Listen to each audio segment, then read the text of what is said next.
नमस्कार दोस्तों, आज हम आपके लिए लेकर आ चुके हैं जनरल नॉलेज के 60 बेहद ही इम्पोर्टेंट प्रश्न जो आपके सभी कॉम्पिटिटिव एग्जाम में पूछे जाते हैं।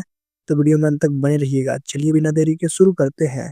पहला प्रश्न है कि भारत की किस शास्त्रीय नृत्य शैली की उत्पत्ति केरल से हुई है? तो इसका बिल्कुल सही आंसर हो जाएगा, वो हो जाएगा दोस्तों हमारा बी यानी कि कथकली। ठीक है।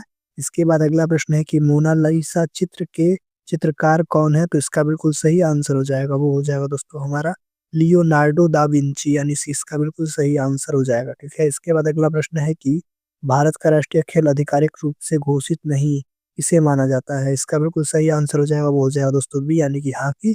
अभी राष्ट्रीय खेल आधिकारिक रूप से घोषित नहीं है। ठीक है। इसके बाद हमारा अगला प्रश्न है कि भारत रत्न पुरस्कार की शुरुआत किस वर्ष हुई? तो इसका बिल्कुल सही आंसर हो जाएगा, वो हो जाएगा दोस्तों हमारा 1954 में, यानी इसका बिल्कुल सही आंसर हो जाएगा। ठीक है। इसके बाद अगला प्रश्न है कि गीता गोविंदम की रचना किसने की थी? तो इसका बिल्कुल सही आंसर हो जाएगा, वो हो जाएगा दोस्तों हमारा जयदेव। ठीक है। यानी सी इसका बिल्कुल सही आंसर हो जाएगा। ठीक है। इसके बाद अगला प्रश्न है कि विश्व का सबसे बड़ा महाद्वीप कौन सा है? इसका बिल्कुल सही आंसर हो जाएगा, वो हो जाएगा हमारा एशिया महाद्वीप, यानी सी इसका बिल्कुल सही आंसर हो जाएगा। ठीक है। इसके बाद अगला प्रश्न देखते हैं। अगला प्रश्न दे रखा है कि ओलंपिक खेलों का प्रतीक कितने छल्लों का होता है? तो इसका बिल्कुल सही आंसर हो जाएगा, वो हो जाएगा दोस्तों हमारा 5 छल्लों का, यानी 20 का बिल्कुल सही आंसर हो जाएगा। ठीक है। अगला प्रश्न दे रखा है ज्ञानपीठ पुरस्कार किस क्षेत्र से संबंधित है? तो इसका बिल्कुल सही आंसर हो जाएगा, वो हो जाएगा दोस्तों हमारा सी यानी कि साहित्य से। ठीक है। अगला प्रश्न देखते हैं। अगला प्रश्न है कि पंचतंत्र के लेखक कौन है? तो इसका बिल्कुल सही आंसर हो जाएगा, वो हो जाएगा दोस्तों हमारा विष्णु शर्मा, यानी 20 का बिल्कुल सही आंसर हो जाएगा। ठीक है। इसके बाद अगला प्रश्न देखते हैं। अगला प्रश्न है भारत का सबसे बड़ा डेल्टा कौन-सा है? तो इसका बिल्कुल सही आंसर हो जाएगा, वो हो जाएगा दोस्तों हमारा गंगा ब्रह्मपुत्र डेल्टा, यानी कि डी इसका बिल्कुल सही आंसर हो जाएगा। ठीक है। अगला प्रश्न देख लेते हैं। इसके बाद दोस्तों अगला प्रश्न हमारा है कि हॉकी विश्व कप पहली बार किस देश में आयोजित हुआ? जिसका बिल्कुल सही आंसर हो जाएगा, वो हो जाएगा दोस्तों हमारा स्पेन। कब हुआ था? तो 1971 में। ठीक है। 1971 में आयोजित हुआ था। ठीक है दोस्तों। इसके बाद अगला प्रश्न दे रखा है कि नोबेल पुरस्कार की स्थापना किसने की? तो इसका बिल्कुल सही आंसर हो जाएगा, वो हो जाएगा दोस्तों हमारा अल्फ्रेड नोबल ने, यानी 20 का बिल्कुल सही आंसर हो जाएगा। ठीक है। इसके बाद देखते हैं अगला प्रश्न। अगला प्रश्न है भारत का राष्ट्रीय फूल कौन सा है? तो बड़ा ही बेसिक प्रश्न है, इसका बिल्कुल सही आंसर हो जाएगा दोस्तों, वो हो जाएगा हमारा कमल, यानी कि 20 का बिल्कुल सही आंसर हो जाएगा। ठीक है।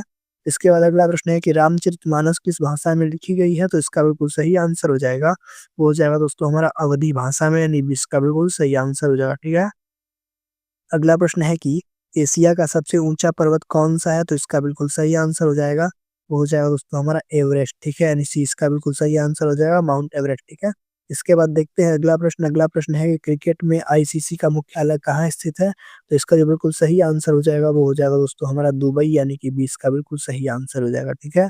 इसके बाद अगला प्रश्न देख लेते हैं। अगला प्रश्न है कि द दा विंची कोड पुस्तक के लेखक कौन है? तो इसका बिल्कुल सही आंसर हो जाएगा, वो हो जाएगा दोस्तों हमारा डैन ब्राउन। ठीक है। डैन ब्राउन, यानी 20 का बिल्कुल सही आंसर हो जाएगा। इसके बाद अगला प्रश्न देखते हैं। अगला प्रश्न है भारत का राष्ट्रीय पक्षी कौन सा है? तो इसका बिल्कुल सही आंसर हो जाएगा, वो हो जाएगा दोस्तों हमारा मोर, यानी 20 का बिल्कुल सही आंसर हो जाएगा। ठीक है। इसके बाद हमारा अगला प्रश्न है कि भारतनाट्यम नृत्य किस राज्य से संबंधित है? तो इसका बिल्कुल सही आंसर हो जाएगा, वो हो जाएगा दोस्तों हमारा सी यानी कि तमिलनाडु। ठीक है। इसके बाद हमारा अगला प्रश्न है कि विश्व का सबसे गहरा महासागर कौन सा है? तो इसका बिल्कुल सही आंसर हो जाएगा, वो हो जाएगा हमारा डी यानी कि प्रशांत महासागर। ठीक है। इसके बाद देख लेते हैं अगला प्रश्न। अगला प्रश्न है अर्जुन पुरस्कार किस क्षेत्र से जुड़ा है? तो इसका बिल्कुल सही आंसर हो जाएगा दोस्तों, वो हो जाएगा हमारा सी यानी कि खेल से। ठीक है। इसके बाद हमारा अगला प्रश्न दे रखा है कि डिस्कवरी ऑफ इंडिया पुस्तक किसने लिखी? तो इसका बिल्कुल सही आंसर हो जाएगा, वो हो जाएगा दोस्तों हमारा नेहरू जी ने। ठीक है। यानी सी इसका बिल्कुल सही आंसर हो जाएगा। इसके बाद हमारा अगला प्रश्न है कि भारत का राष्ट्रीय वृक्ष कौन सा है? तो इसका बिल्कुल सही आंसर हो जाएगा, वो हो जाएगा दोस्तों हमारा बरगद, यानी 20 का बिल्कुल सही आंसर हो जाएगा। ठीक है। इसके बाद अगला प्रश्न है कि फुटबॉल विश्व कप कितने वर्षों में आयोजित होता है? तो इसका बिल्कुल सही आंसर हो जाएगा, वो हो जाएगा दोस्तों हमारा 4 वर्षों में, यानी सी इसका बिल्कुल सही आंसर हो जाएगा। ठीक है। इसके बाद हमारा अगला प्रश्न है कि ओडिसी नृत्य किस राज्य से संबंधित है? तो इसका बिल्कुल सही आंसर हो जाएगा, वो हो जाएगा दोस्तों हमारा उड़ीसा, यानी 20 का बिल्कुल सही आंसर हो जाएगा। इसके बाद हमारा अगला प्रश्न देखते हैं। अगला प्रश्न है विश्व का सबसे बड़ा मरुस्थल कौन सा है? तो इसका बिल्कुल सही आंसर हो जाएगा, वो हो जाएगा दोस्तों हमारा ए यानी कि सहारा मरुस्थल। ठीक है। इसके बाद देखते हैं अगला प्रश्न। अगला प्रश्न है कि पद्मश्री पुरस्कार किस क्षेत्र में दिया जाता है? तो इसका बिल्कुल सही आंसर हो जाएगा, वो हो जाएगा दोस्तों हमारा सी यानी कि विभिन्न क्षेत्रों में। ठीक है।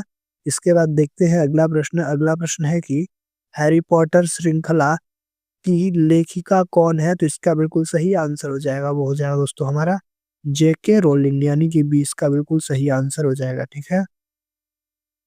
इसके बाद देखते हैं दोस्तों अगला प्रश्न है कि भारत का राष्ट्रीय जलीय जीव कौन सा है? तो इसका बिल्कुल सही आंसर हो जाएगा, वो हो जाएगा दोस्तों हमारा बी यानी कि डॉल्फिन, ठीक है।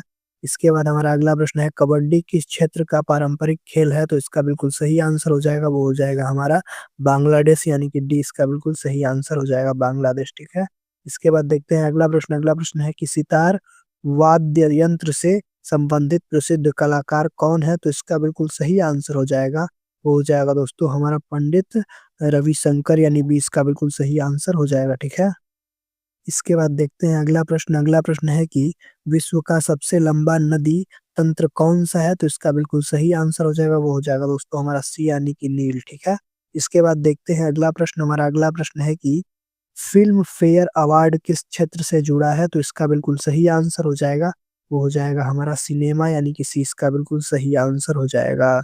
इसके बाद अगला प्रश्न है भारत का राष्ट्रीय गान किस राग पर आधारित है? तो इसका बिल्कुल सही आंसर हो जाएगा, वो हो जाएगा दोस्तों हमारा राग अल्हैया बिलावल, यानी सी इसका बिल्कुल सही आंसर हो जाएगा, ठीक है। इसके बाद अगला प्रश्न है कि कथक नृत्य की उत्पत्ति किस क्षेत्र से मानी जाती है? तो इसका बिल्कुल सही आंसर हो जाएगा, वो हो जाएगा हमारा उत्तर भारत, ठीक है, यानी सी इसका बिल्कुल सही आंसर हो जाएगा, ठीक है। इसके बाद अगला प्रश्न है हमारा विश्व का सबसे छोटा महाद्वीप कौन सा है? तो इसका भी बिल्कुल सही आंसर हो जाएगा, वो हो जाएगा दोस्तों हमारा ऑस्ट्रेलिया, यानी सी इसका बिल्कुल सही आंसर हो जाएगा, ठीक है। इसके बाद हमारा अगला प्रश्न है कि साहित्य अकादमी पुरस्कार किस वर्ष शुरू हुआ? तो इसका बिल्कुल सही आंसर हो जाएगा, वो हो जाएगा दोस्तों हमारा 1955 में, यानी सी इसका बिल्कुल सही आंसर हो जाएगा, ठीक है। इसके बाद अगला प्रश्न है कि मृदंग किस नृत्य संगीत से संबंधित वाद्य है? तो इसका बिल्कुल सही आंसर हो जाएगा, वो हो जाएगा दोस्तों हमारा कर्नाटक संगीत, ठीक है। कर्नाटक संगीत से, ठीक है, यानी 20 का बिल्कुल सही आंसर हो जाएगा। इसके बाद हमारा अगला प्रश्न है कि भारत का राष्ट्रीय कैलेंडर किस पर आधारित है? तो इसका बिल्कुल सही आंसर हो जाएगा, वो हो जाएगा दोस्तों हमारा क्या बोलते हैं कि सक्सनवट, ठीक है, यानी सी इसका बिल्कुल सही आंसर हो जाएगा। इसके बाद अगला प्रश्न दे रखा है कि विश्व का सबसे बड़ा द्वीप कौन सा है? तो इसका बिल्कुल सही आंसर हो जाएगा, वो हो जाएगा दोस्तों हमारा ग्रीनलैंड, ठीक है, यानी कि 20 का बिल्कुल सही आंसर हो जाएगा। इसके बाद अगला प्रश्न है कि काला महोत्सव किस शहर में होता है? तो इसका बिल्कुल सही आंसर हो जाएगा, वो हो जाएगा हमारा मुंबई, यानी सी इसका बिल्कुल सही आंसर हो जाएगा, ठीक है। इसके बाद देख लेते हैं अगला प्रश्न है ओलंपिक ध्वज का रंग क्या होता है? तो इसका जो बिल्कुल सही आंसर हो जाएगा, वो हो जाएगा दोस्तों हमारा सफेद, यानी 20 का बिल्कुल सही आंसर हो जाएगा, ठीक है। इसके बाद हमारा अगला प्रश्न है कि भारत का राष्ट्रीय प्रतीक किस स्थान से लिया गया है? तो इसका जो बिल्कुल सही आंसर हो जाएगा, वो हो जाएगा दोस्तों हमारा सारनाथ, यानी ए इसका बिल्कुल सही आंसर हो जाएगा, ठीक है। इसके बाद हमारा अगला प्रश्न है कि पुलित्जर पुरस्कार किस क्षेत्र में से संबंधित है? प्रश्न है कि पुलित्जर पुरस्कार किस क्षेत्र से संबंधित है? तो इसका बिल्कुल सही आंसर हो जाएगा, वो हो जाएगा दोस्तों हमारा पत्रकारिता, ठीक है, पत्रकारिता, यानी सी इसका बिल्कुल सही आंसर हो जाएगा। इसके बाद अगला प्रश्न है कि गरबा नृत्य किस राज्य से संबंधित है? तो इसका बिल्कुल सही आंसर हो जाएगा, वो हो जाएगा दोस्तों हमारा बी यानी कि गुजरात, ठीक है। इसके बाद हम अगला प्रश्न है कि विश्व का सबसे ऊंचा झरना कौन सा है? इसका बिल्कुल सही आंसर हो जाएगा, वो हो जाएगा हमारा एंजल फॉल्स, ठीक है, एंजल फॉल्स, यानी 20 का बिल्कुल सही आंसर हो जाएगा। इसके बाद हमारा अगला प्रश्न है कि भारत का राष्ट्रीय फल कौन सा है? जो कि बड़ा ही बेसिक प्रश्न है, तो इसका बिल्कुल सही आंसर हो जाएगा, वो हो जाएगा दोस्तों हमारा आम, यानी सी इसका बिल्कुल सही आंसर हो जाएगा। इसके बाद अगला प्रश्न है हमारा कि मैग्सेस पुरस्कार किस देश द्वारा दिया जाता है? तो इसका बिल्कुल सही आंसर हो जाएगा, वो हो जाएगा दोस्तों हमारा फिलीपींस, ठीक है, यानी कि 20 का बिल्कुल सही आंसर हो जाएगा। इसके बाद अगला प्रश्न है कि कालिदास सम्मान किस क्षेत्र से जुड़ा है? तो इसका बिल्कुल सही आंसर हो जाएगा, वो हो जाएगा हमारा साहित्य कला, ठीक है, साहित्य कला संस्कृति, ठीक है, यानी कि 20 का बिल्कुल सही आंसर हो जाएगा। इसके बाद हमारा अगला प्रश्न है कि विश्व का सबसे बड़ा स्टेडियम किस खेल से संबंधित है?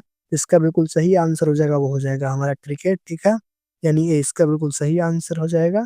इसके बाद अगला प्रश्न दे रखा है कि उस्ताद बिस्मिल्लाह खान किस वाद्य से जुड़े थे? तो इसका बिल्कुल सही आंसर हो जाएगा, वो हो जाएगा हमारा शहनाई, ठीक है? यानी 20 का बिल्कुल सही आंसर हो जाएगा। इसके बाद हमारा अगला प्रश्न है कि भारत का राष्ट्रीय पशु कौन-सा है? तो ये बड़ा बेसिक प्रश्न है, इसका सही आंसर हो जाएगा दोस्तों हमारा बाघ, ठीक है? यानी सी इसका बिल्कुल सही आंसर हो जाएगा। इसके बाद अगला प्रश्न है कि बुक्कर पुरस्कार किस क्षेत्र में से संबंधित है? प्रश्न है कि बुक्कर पुरस्कार किस क्षेत्र से संबंधित है? तो इसका बिल्कुल सही आंसर हो जाएगा, वो हो जाएगा हमारा बी यानी कि साहित्य। इसके बाद अगला प्रश्न देखते हैं, अगला प्रश्न है कि चोल कला शैली किस माध्यम के लिए प्रसिद्ध है? तो इसका बिल्कुल सही आंसर हो जाएगा, वो हो जाएगा हमारा कांस्य मूर्तियाँ, ठीक है? इसके लिए प्रसिद्ध है, ठीक है? इसके बाद अगला प्रश्न है कि विश्व का सबसे व्यस्त समुद्री मार्ग कौन-सा है? तो इसका बिल्कुल सही आंसर हो जाएगा, वो हो जाएगा दोस्तों हमारा सुएज़ नहर यानी कि ए इसका बिल्कुल सही आंसर हो जाएगा, ठीक है? इसके बाद अगला प्रश्न है कि अंतर्राष्ट्रीय योग दिवस कब मनाया जाता है? तो इसका बिल्कुल सही आंसर हो जाएगा, वो हो जाएगा दोस्तों हमारा 21 जून को, ठीक है? 21 जून को मनाया जाता है यानी 20 का बिल्कुल सही आंसर हो जाएगा। इसके बाद अगला प्रश्न है हमारा कि भारत का राष्ट्रीय गीत किसने लिखा? तो इसका बिल्कुल सही आंसर हो जाएगा, वो हो जाएगा दोस्तों हमारा बंकिम चंद्र चट्टोपाध्याय ने यानी 20 का बिल्कुल सही आंसर हो जाएगा, ठीक है? इसके बाद अगला प्रश्न है कि पिंगली वेंकैया किससे जुड़े थे? तो इसका बिल्कुल सही आंसर हो जाएगा, वो हो जाएगा दोस्तों हमारा राष्ट्रीय ध्वज से, ठीक है? यानी कि 20 का बिल्कुल सही आंसर हो जाएगा। इसके बाद हमारा अगला प्रश्न है कि विश्व का सबसे अधिक बोले जाने वाली भाषा परिवार कौन-सा है? तो इसका बिल्कुल सही आंसर हो जाएगा, वो हो जाएगा दोस्तों हमारा क्या बोलते हैं कि इंडो यूरोपियन, ठीक है? यानी सी इसका बिल्कुल सही आंसर हो जाएगा। इसके बाद हमारा आखिरी प्रश्न है कुंभ मेला का आयोजन कितने वर्षों में होता है? तो इसका बिल्कुल सही आंसर हो जाएगा, वो हो जाएगा दोस्तों हमारा कि डी यानी कि 12 वर्षों में, ठीक है?